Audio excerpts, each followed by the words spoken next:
Welcome to the Stories That Connect channel. Click follow, and this helps our channel reach people who need to enrich themselves spiritually and financially. Leave your like and comment on what needs to improve in your life. In a spiritual exploration over time, one thing Rosicrucians excel at is teaching telepathy using specific techniques that can be incorporated. They have a way of describing how to be telepathic in a manner that works. I believe we are all telepathic, but we simply don't understand how it works and how to harness this incredible power. Over time, as we enter a new era, we will become increasingly aware of our own telepathic abilities. This wisdom comes from a book by Joseph Weed, who was also a Rosicrucian and taught these techniques, called Wisdom of the Mystic Masters: How to Understand and Use Telepathy. It's good to understand something about telepathy, as in the coming years, knowing whether you are responding to telepathic suggestions and even consciously employing telepathy will become more important. The fact that you are interested in this topic is an indication that you have the ability to receive and send telepathic messages. There are many types of telepathy, and mental telepathy is just one of them. Broadly speaking, there are three main classifications of telepathic communication. Telepathy that occurs within the individual, usually a form of communication between the higher self and the brain, emphasized in Rosicrucian teachings and described as cosmic contact. Telepathic communication between individuals, which we will study, and telepathy between groups or between an individual and a group. For you as an individual, the most important area to develop is the interaction between your soul, mind, and brain. If you can establish clear channels of communication between these three levels of your consciousness, you will be on the verge of a breakthrough to cosmic consciousness. This requires special training that I will describe. The current chapter focuses on telepathic communication between individuals. There is much misinformation and misunderstanding circulating about telepathy, leading to many misconceptions and vague ideas. Therefore, I will start with the fundamentals. Allow yourself to ponder this. We are on the brink of a new era of consciousness, where the power of the mind and spiritual connection will be essential. Telepathy is not just a mystical concept, but a skill that can be developed and enhanced. Imagine the possibilities of a world where communication transcends words, where the connection between human beings is deep and genuine. This is more than a curiosity. It is an invitation to explore the limitless potential of the human mind and our spiritual essence. Welcome to this journey of discovery and growth. 4 types of telepathic communication between individuals are possible. The first is emotional telepathy, where the connection occurs between the solar plexus centers of the individuals involved, primarily involving feelings. The second is mental telepathy, or communication between mind to mind, something you should study and learn. The third is soul telepathy, a more advanced study. And the fourth is communication that can occur simultaneously between 2 or 3 of these aspects. Emotional or instinctual telepathy is the most common form of telepathic communication. It occurs when emotions or feelings are strongly held, and corresponding radiations are transmitted from the solar plexus center, either through direct physical contact or when the auras of 2 or more individuals merge.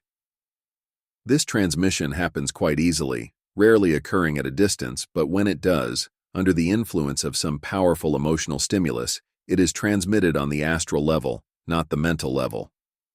This emotional or instinctual telepathy can occur between non-thinking and underdeveloped beings, between humans and animals, and in some cases between animals.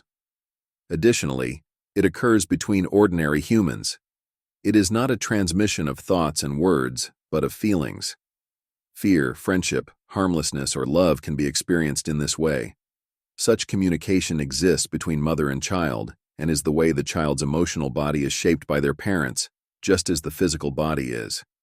It is found in theater, where the star influences the audience and makes them laugh or cry. In this case, individuals in the audience also exchange emotional reactions with each other in response to the stimulus provided by the performer, and it is one reason why they are prone to panic if a fire or any other danger threatens. This type of telepathy also dominates common spiritual sessions. people are urged to sit close to each other, sometimes with hands or arms touching to form a circle. This facilitates the free flow of solar plexus energy throughout the group. Their feelings, concerns, sorrows, and desires become apparent and are introduced as part of this so-called read-in. This emotional telepathy was the first mode of communication among humans, preceding speech. Originally, it was related only to self-preservation and self-production, mainly manifesting as a type of inner sensation.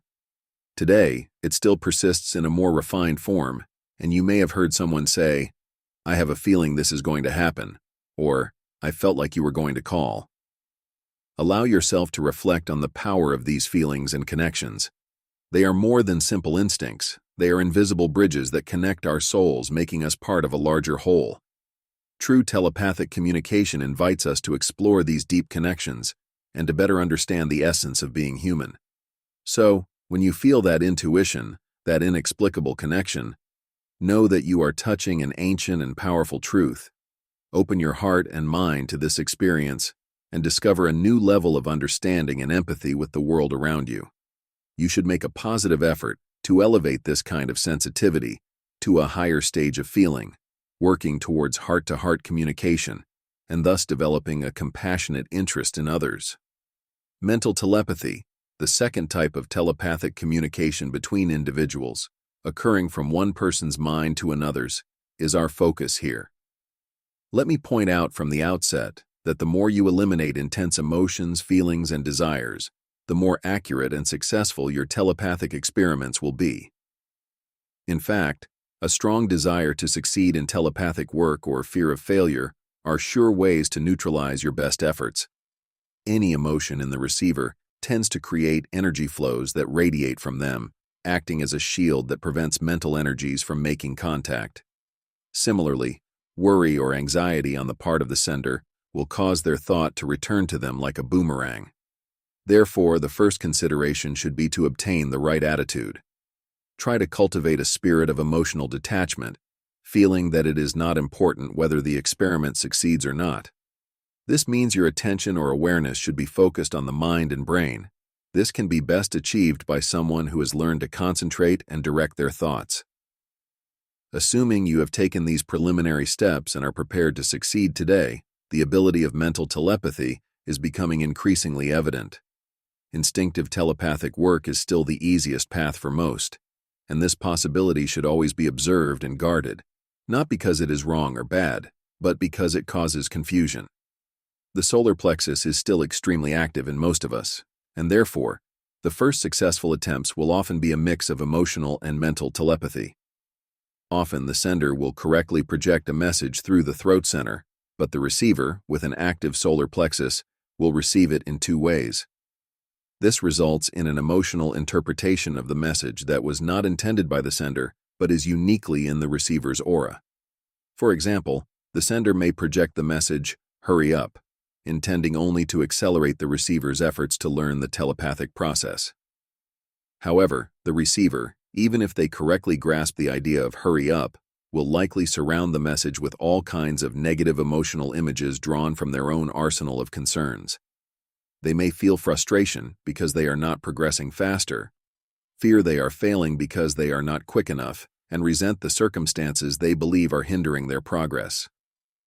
In short, they find themselves in complete emotional turmoil because of the implicit urgency in the message, "Hurry up." Reflecting on this process invites us to recognize the complexity of telepathic communication and the importance of emotional balance. It's not just about transmitting thoughts, but understanding and controlling the emotions involved. True telepathy requires patience, practice, and a calm heart. By cultivating this sensitivity and compassion, you not only enhance your telepathic abilities, but also connect more deeply and meaningfully with others. May this journey of discovery and growth be an opportunity for you to explore the depths of the human mind and heart, building bridges of understanding and empathy. So, you see how important it is to develop your concentration skills to a point where it's possible to maintain attention or awareness at a mental level, dissolving or eliminating all emotional interference to achieve fruitful results. The head centers of both the sender and the receiver must be consciously and deliberately employed. Additionally, both parties must be relaxed and ready. If either party is under emotional tension, they are likely not to respond adequately, despite having the best intentions. Similarly, if one party is preoccupied with their own mental issues, they may be surrounded by a wall of thought forms that prevent any message from getting through or entering. There are many challenges, as you can well perceive, and cultivating a form of detachment is essential for success.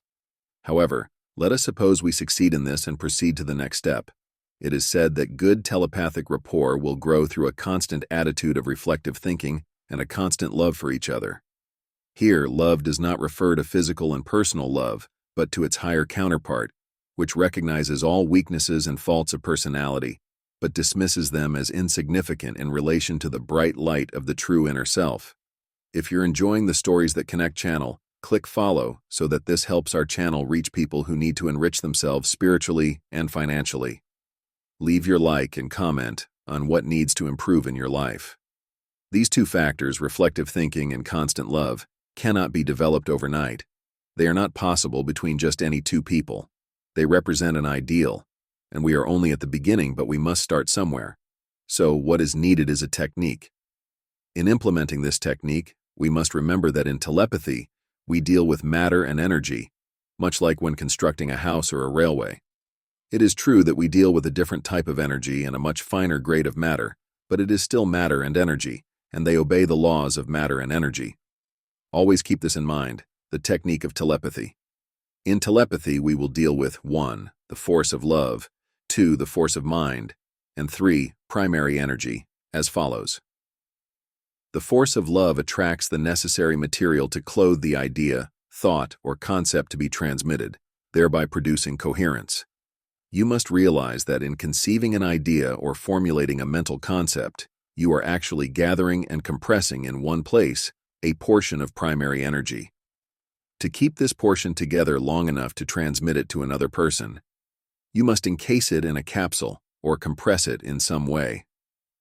This is where the force of love is needed, as love is a magnetic or attractive force of great power and causes the cohesion of elements in the idea for a time that is directly proportional to the amount of love force provided.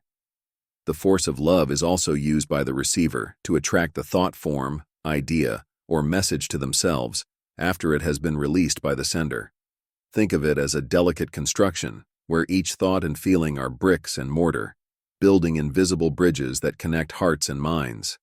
This practice is not just a mystical skill, but an art that can transform how we relate to the world. By refining your concentration and cultivating deep, genuine love, you are opening doors to higher and more meaningful communication. May this telepathic journey be an adventure of inner discovery and true connection, revealing the unlimited potential of our being. For telepathic communication to be effective, the receiver must focus on the sender lovingly, sending the warmth of their love to them. It is understood, therefore, how transmission becomes difficult if there is even the slightest antipathy or disapproval between the sender and the receiver. This is why such importance is placed on a loving and non-critical attitude. The strength of the mind is essential to literally illuminate the path for an idea or thought form to be transmitted and received. Imagine the mind as a telephone company that, upon receiving the sender's number, selects the correct lines and connections among millions available, establishing the connection with the receiver. Light is used in this process, being a subtle yet powerful substance. In recent years, scientists have experimented with laser beam modulation similar to radio waves, providing an important clue for successful mental telepathic communication. A line of sight alliance or light tube, like a laser beam, is established between the minds of the sender and receiver. The light of the sender's mind must project like a beacon, and along this path, the message will travel to its destination. The receiver, in turn, must exert the magnetic power of love to attract attention, create alignment, and harmony. The primal energy inherent in the receiver's vital body reacts to the energies of love and will, initially causing passivity and receptivity in the receiver's brain, which gradually awakens to a responsive activity. The message or idea is then brought into the area of consciousness and perceived by the receiver.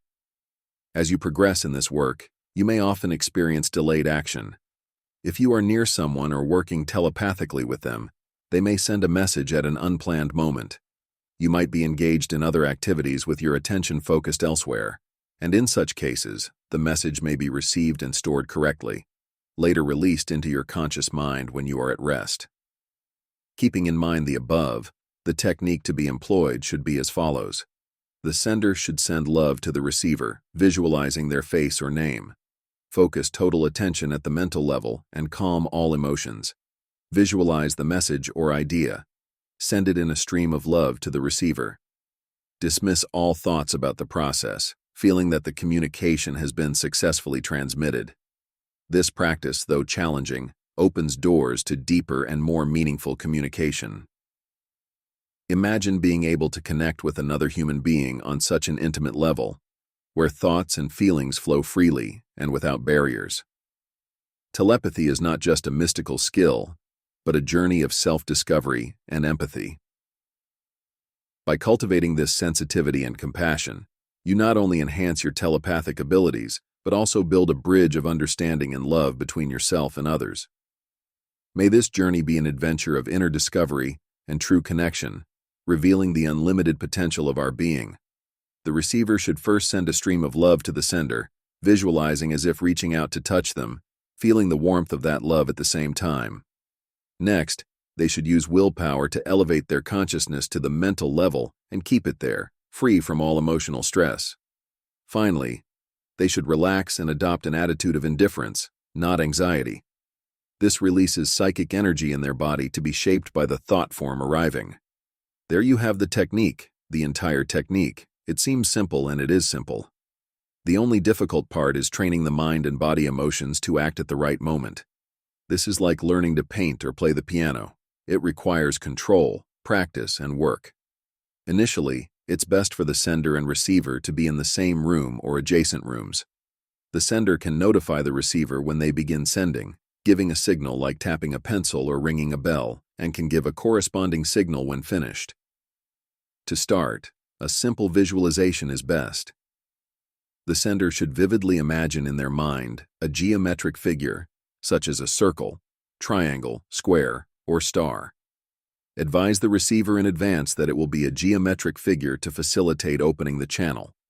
Obviously, such advance notice has no place in true telepathic transmission, but at the beginning it's important to build confidence. The sender should be able to visualize clearly within about 30 seconds and attempt to maintain that visualization for another 30 seconds. Then release and forget. Sometimes, it helps to draw these symbols on pieces of paper, one symbol per sheet, and have only one sheet in front of the sender's eyes to help them see it clearly in their mind. In fact, it's a good idea for the sender not to look at any of the other symbols for at least 5 minutes before starting to send. The mind is a peculiar instrument when not fully understood, and it's possible for the sender to be looking at one symbol and thinking of another if not careful. As mentioned earlier, don't strain too hard to do this. A relaxed and carefree attitude is best. Never work for more than 30 minutes initially, and only extend this time when achieving evident success. Afterwards, you can start sending more complex messages. In the beginning, try real images. The sender looks at an image in a magazine, an advertisement for example, and after projecting it, ask the receiver to describe the image, say what colors were in it, or what objects could be discerned. This is a rather sophisticated transmission and requires both skill and a good degree of attunement. Try words and sentences as well, and proceed to make it more complicated, as you notice that simple words are being easily registered. Once you've achieved a degree of success working with a partner in the same room, try sending and receiving remotely. Each step of this inner discovery journey is an adventure in itself. You are learning not only to communicate more deeply, but also to understand and connect with others on a truly meaningful level. May this telepathy practice be a path of enlightenment, revealing the unlimited potential of the human being and strengthening the bonds of love and understanding among us. Imagine yourself in a room, in a quiet corner of the city, or even better, in another city. You choose a specific day and time for your telepathy experiment. Spend no more than 10 minutes sending or attempting to receive the message, then stop and check the results. This can be done over the phone or by mail. Keep working on it until you succeed. It's no harder than working with someone in the same room, but you may find it to be because of your imagination. In the medium you are using, distance is not a factor, but in the physical, it is, as all your conscious acts are limited by time and distance. It's easy to fall into the trap of believing that mental transmission and reception will be hindered by these limitations. Once you overcome this idea, you'll find it's as quick and easy as transmitting in the same room. Let's go to a demonstration of telepathic transmission of images. In various cities, Rosicrucian shops offer telepathy classes once a month. The students are usually beginners being trained in proper reception technique. An advanced member skilled in sending images presides over the class and conducts the instruction. They do not attempt one-on-one relationships, as described earlier, but radiate the image in all directions, similar to a television station broadcast. A wide variety of exercises are offered, allowing different aspects of reception to be emphasized. Let me describe one of these sessions. The sender, in this case, a practicing psychologist and woman, presided over the class and acted as the sender. She was on a raised platform about 30 centimeters above the floor level, and the students, about 60, were seated in chairs in front of her. In front of her was a lectern, and on it, visible only to her, was a color image, a clipped advertisement from a current magazine. Mountains, rocky cascades dominated the image, with green trees on part of their slopes and a blue lake at their base. When all the students were comfortably seated, the teacher began the class. She began with a brief lecture on the principles and laws involved, explaining that she could stare at an image and register every detail in her mind. Then, she would energize the reflection of the image with love in her consciousness, and by the power of her will, radiate it outward. She said, "I will focus on this image for 3 minutes until I am sure I have included all its details in the image I am about to create. Then, for the next 3 minutes, I will send the image to all of you. To put you in a receptive state and elevate your vibrations, dispelling the physical and emotional turbulence you've brought from a busy day, we will first chant the vowel sound O 3 times at the natural D above middle C. Now, sit comfortably and relax. When the chanting is complete, I will proceed immediately with the experiment. Feel a part of this experience. Allow yourself to reflect on the idea that we are all connected by invisible threads of energy and thought. With practice and patience, you can uncover the power of telepathy, an ability that transcends the physical and touches the spirit. This practice can open new doors of understanding and communication, showing that we are all closer than we imagine. Ultimately, the true message is one of love and connection, and it is this force that unites us and allows us to transcend the limitations of the physical world. The D note was played on the piano, and everyone present chanted the O aloud. To someone unfamiliar with the procedure, it might sound like a group of untrained voices in a choir rehearsal, but the effect was different. As the lingering sound of the third chant faded away, a calm and peace settled over the group, and a faint electrical charge in the atmosphere became noticeable. In this electrifying silence, the experiment began. For 6 minutes all was quiet. No one coughed, no one moved. Every student was relaxed yet intensely focused. Finally, the sender looked up, smiled, and asked, "Who noticed anything?" Immediately, hands shot up all over the room. The younger and less experienced ones were the first, as usual. One said, "I saw mountains," and when the instructor smiled and nodded affirmatively, he became excited and added, "Blue mountains." "No, they are not blue," he was told, "but there is blue in the image." "I know," said another. "There's a blue sky beyond the mountains, and the water in the foreground reflects blue as well." "Very good," said the teacher. "That was a very clear reception. Now anyone else?" And so it went throughout the room. Some added details correctly, while others mentioned items that were not in the image. An example of how errors arise happened when a young man said, "I saw a frosted glass filled with a reddish-brown liquid with the name Coca-Cola." The teacher said, "No, that's not in the image." But almost simultaneously, a nearby young student said, "Oh, I think that's my fault." My mind was wandering, and being thirsty, I was thinking about how nice a long sip of a cold drink would be. I think I accompanied the desire with an image of what I had in mind. Clearly you did, said the instructor, smiling. Anyone else? In a short time, no more than 15 minutes, the entire image was described in all its details. No student saw the image in its entirety, but the group collectively certainly did. The colors, the green of the trees, the slate gray of the rocks, the two peaks pointing towards the sky, the blue of the sky above and the lake below, were seen by many. The tiny settings and intricate details by only a few. This was a typical training session, not an unusual or difficult performance, but one designed to instruct new students and, above all, to give them the confidence that they too can truly receive mental impressions from another person. Undoubtedly, this can be more easily and successfully done initially in a group of like-minded students, working under the guidance of a skilled instructor. But it can also be done by you, working with another person or a small group, no more than 3 or 4 initially. Each has their own ideas and emotional issues, and where there are many untrained minds present, satisfactory results cannot be expected. This experience involved the transmission of an image. No idea or message was included. Sending an image is simpler and easier than trying to transmit a message or idea. However, this practice can open doors of understanding and communication, showing that we are all more connected than we imagine. Ultimately, the true message is one of love and connection, and it is this force that unites us and allows us to transcend the limitations of the physical world. An image is a direct visual experience. There's no mistaking what you see, and this allows a certain purity in transmission that is harder to achieve when attempting to convey a message. A message involves words, and words themselves are symbols. Therefore, there's a dual process at each end. The idea or thought must be expressed in words that accurately represent it in the sender's mind. The words are then sent and, upon receipt, must be decoded by the receiver and translated back into ideas or thoughts. Even when this is done, there's no guarantee that your interpretation of the received word is the same as what the sender intended when sending it to you. This also happens in oral speech, but to a lesser extent. Rarely is a single word spoken in isolation.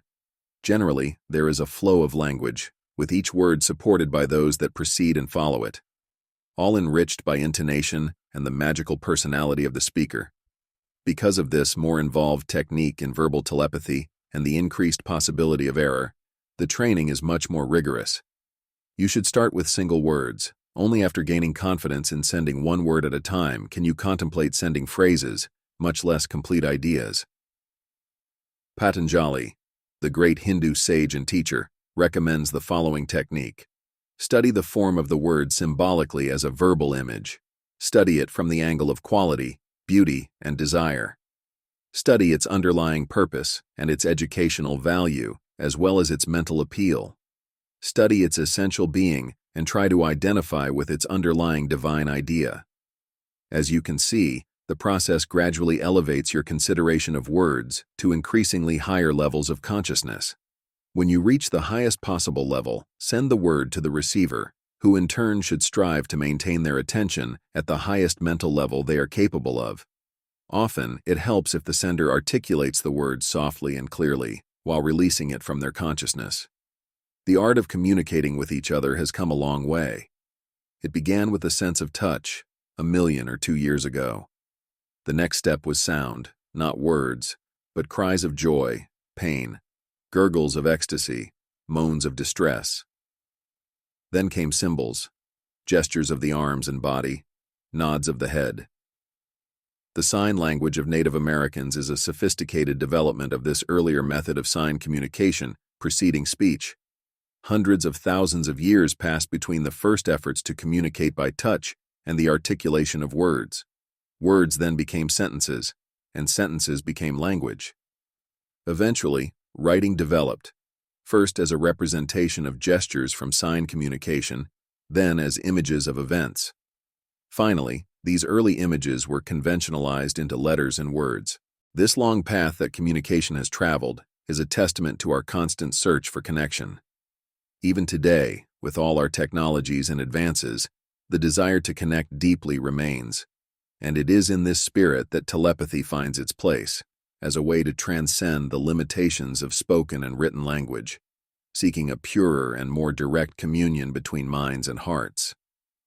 The diverse arts mark the next step for humanity in its attempt to convey thoughts and impressions to others. Sculpture, rudimentary at first, became more stylized.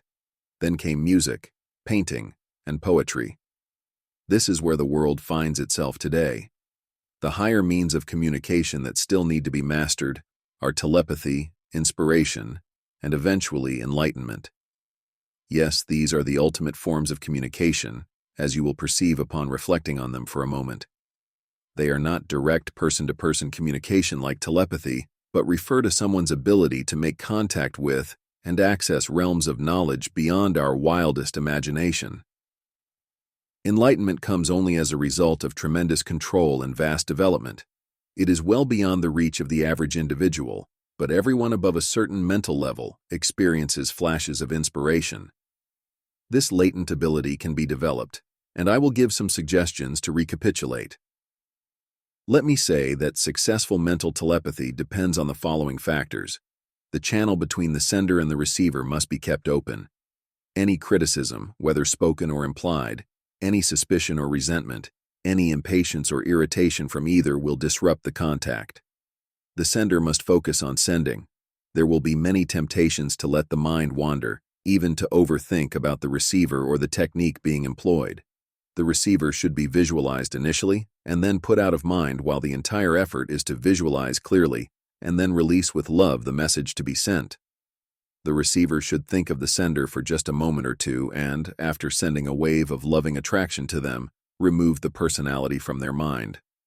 From that point, the receiver must truly detach if they are to achieve maximum success. You must maintain what can best be described as a not caring attitude. Any anxiety about failure or a strong desire for success will be self-destructive. Possibly, the greatest difficulty the receiver will encounter is calming their own thoughts. As long as they are active, the energy they generate will create a magnetic barrier that blocks any thought energy that is coming through.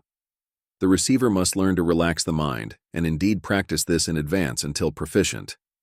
You are ready to learn telepathy. You have likely already had many experiences with telepathic contact, some of which you recognized and others not.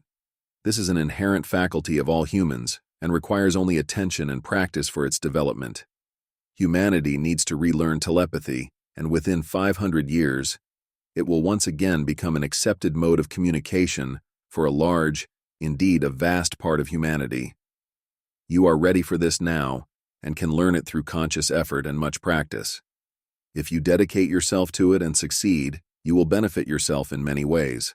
And, what is even more important, you will be contributing to the advancement of the entire human race. I encourage you to be a pioneer. The rewards are immense. This enlightening discussion on telepathy highlights something very important for you. As you read this, you realize that in the current situation, most people will not be able to do this. They are distracted, unable to calm their minds. They are overly emotional and unable to control their emotions.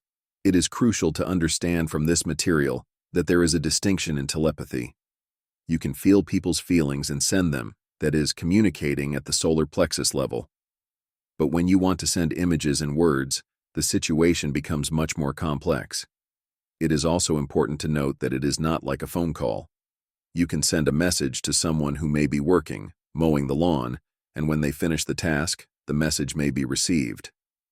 There are different levels of telepathy here, and it emphasizes that there is a telepathic connection between the brain and the soul and the higher mind. When we communicate with the higher self, there is telepathic connection involved.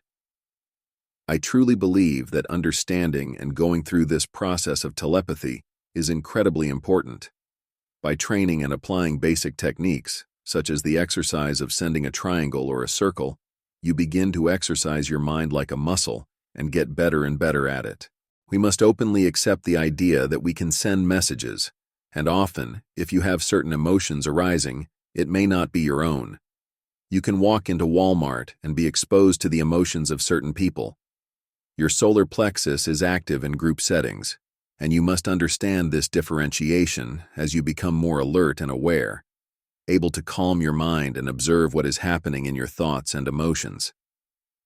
You can reach a level where you can interpret whether a message was sent or if it was just your own thoughts. I believe that often we are thinking thoughts that are actually telepathic messages.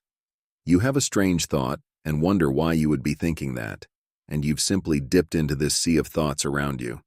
Understand that you are essentially walking in an ocean of thoughts that constantly bombard us. If you are depressed or have suicidal thoughts, it may be that these thoughts are not your own. You may be exposed to thoughts that are not originating in your own mind. It is an ongoing process to understand how the mind works. But it is important to understand that you are an open receptor and transmitter.